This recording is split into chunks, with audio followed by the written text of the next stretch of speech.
Hello everyone and welcome to the Atlassian Community Roundup for the month of September. It feels like it was just yesterday that I was writing this article for August, so I'm wondering where the time's gone. But that's not to say we do have a blockbuster set of articles for you to look at for this month, so let's not waste any more time and dive right in. Okay, first up are announcements and highlights. And we'll kick things off with the community release notes, which came out on September 13th. I highly recommend you go and check it out. I'll just cover a couple of the highlights. There is a new community manager who's helping things out. She is awesome. You should go and say hello to her in this post. There was a new badge for the month of September, all about jobs and career months being the theme of things. So if you missed out on that, be sure to check out for the new badge that will likely be coming in the near future. And then there were a couple of updates that were made, mainly around Bevy, which is the event platform that's used for all of the Atlassian community events, making it easier for you to add things to your calendar. So go and read the full notes. You'll learn something from there. Next up, Code Yeast. I've talked about this in the past. I won a small prize at the 2021 version of it. The 2023 version is live now, and it is still open. I believe it runs until middle of October. Everything this year is all about bringing AI tools into the Forge platform. There are cash prizes to be won. So if this is something that you want to try your hands at, if you haven't, I highly recommend you at least attempt one of the Code Geass projects. I really enjoyed it. I unfortunately don't have the time to participate myself this year, but it is still running. There is still time to make a submission if you want to. Next up, a new series is coming from Sven and Mark, all about teamwork. They did the State of Teams report from 2022, and they did a full tour of a number of local community events around that. It was a fantastic presentation they did. And they are starting, as of this going out, it will have been that they have already started for 1 week, but they're going to be discussing a number of plays in a series, one at a time. So you're going to want to go and check out this article to learn what you missed from the first one and how to sign up for the future ones so that you can stay in the know. Next, the Atlassian Creators Program. I have been a part of the beta pilot of this program. It has been really helpful for me. I have been able to engage with other creators, learn some tips and tricks myself, as well as Atlassian provides a lot of support to that group. Applications are open today. If you love talking about the Atlassian tools and you think that this would be a great thing for you, check this to see if you meet the program requirements and submit your application today. Next, I found a fun one, bite-sized learning.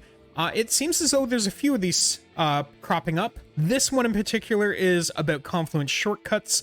It is written by Andy Gladstone, who is a very proficient Confluence aficionado.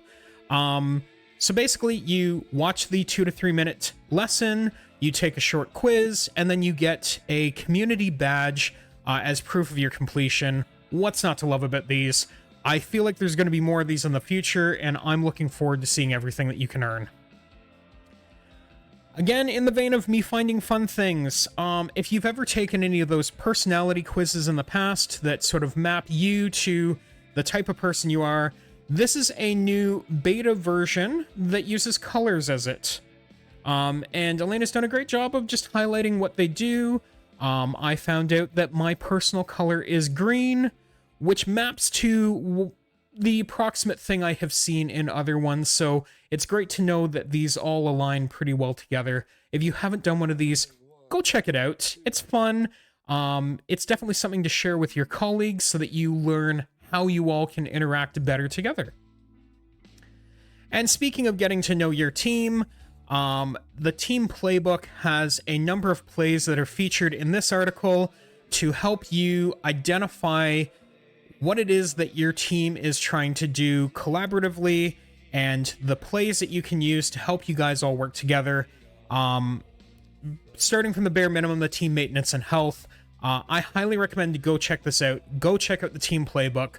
If you are struggling with anything, there's probably a play to help you resolve those problems. Next up, we're starting into the feel-good stories. First, let's talk about Atlassian certifications and how they boost your career. Yakarsh, and I hope I'm saying that correctly, shares some thoughts and opinions about life before getting Atlassian certifications, life after Atlassian certifications, and then some tips and tricks on what you can do to help make you more successful about taking exams. If you have heard me talk a lot, certifications have definitely helped boost my career, less so from the earning the credential and more from the experience of learning all the things that makes me a better administrator in the process of earning that certification.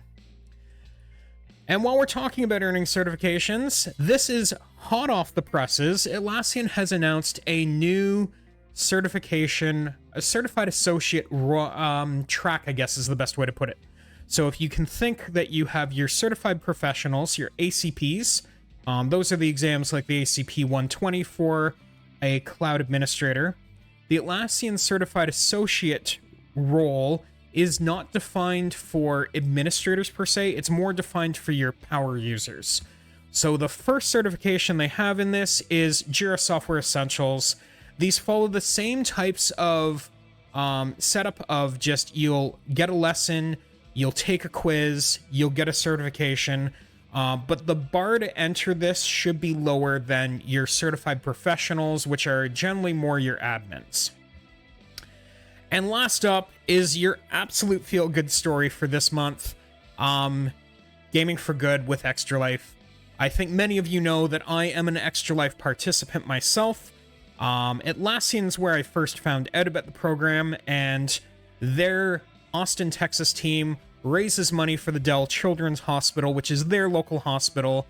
They had a goal to raise $70,000. I think they're currently sitting around about half of that, about $35,000.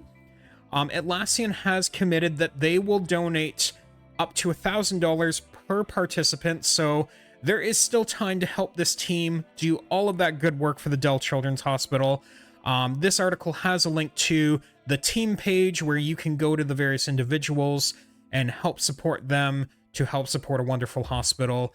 I will just make a personal plug here and just say that at the beginning of November, the 3rd through the 5th weekend, I will be doing my own Extra Life participation. I'm not looking for fundraising, but I will be doing 2 12-hour streams. If you're interested in checking that out, please hit me up on social media, and I will absolutely let you know how you can watch the festivities that are happening. Okay, moving on over into our product updates and new features. First up, the Cloud Enterprise admins are now able to proactively manage product requests. Now, there is a little bit of controversy surrounding this if you go to jira.atlassian.com and look at the issue that spawned this. As much as this is a great move and everyone loves seeing it, we'd also love to see it at the lower tier subscription levels other than just Enterprise. There are many people on Premium and Standard that would love to have a bit more control over those rogue Trello accounts, or even those shadow IT Atlassian organizations that are getting spun up when IT denies the request.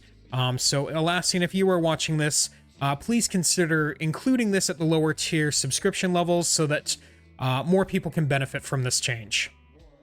Next up, Bitbucket Data Center long-term support. The next release is 8.19.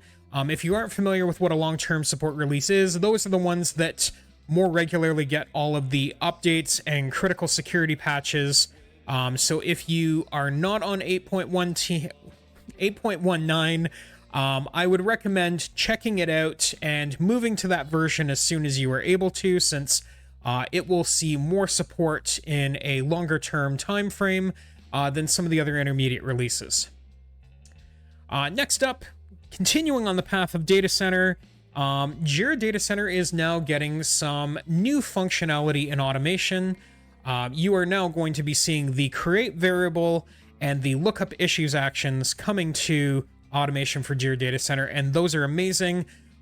They have been super useful for me on cloud, so for all you data center folks who have been looking forward to this, please enjoy.